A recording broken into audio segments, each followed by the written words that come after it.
మారు మనసు పొందితే నీకు ప్రారంభమైందంతే. సిలువనెత్తుకుంటే నీకు స్టార్ట్ అయిందంతే. పరిగెట్టడమేక. ఎంతకాలం? 100 మీటర్స్ పరిగెడితే అయిపోద్దా? 10 సంవత్సరాలు బతికేస్తే అయిపోద్దా? అయితే నీ జీవితం అయిపోవాలి, లేదా ప్రభు వచ్చి కొంతకాలం బ్రతికితే అయిపోయేది కాదు. ఈ సిలువనెత్తుకుని పరిగెట్టేది జీవితాంతం మోయాల్సినది. శ్వాసపు యాత్ర అనేది అది మన జీవితాంతం, లేదా క్రైస్తవ జీవితం అనేది జీవితాంతం మనల్ని మనం చంపుకుంటూ బ్రతికేది.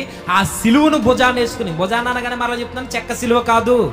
ఈ బాధలతో, కన్నీళ్లతో, కష్టంతో, శ్రమతో, అవమానంతో, వధతో, మరణంతో కూడిన ఈ రక్త సంబంధమైన సిలువను మనం భరిస్తూ తిరగాలట. నిజానికి ఇలాంటి శిష్యులుగా, ఇలాంటి క్రైస్తవులుగా మారడం మన వల్ల అవుద్దా? క్రైస్తవులు అని చెప్పుకుంటున్నాం, దేవుని రాజ్య వారసులు అని పాటలు పాడుతుంటాం, అవా నీ కుమారులు అంటుంటాం. దేవుడు అంటున్నాడు, నన్ను వెంబడించాలి అని అంటే సిలువనెత్తుకోవాలి, నిన్ను నువ్వు చంపేసుకోవాలి.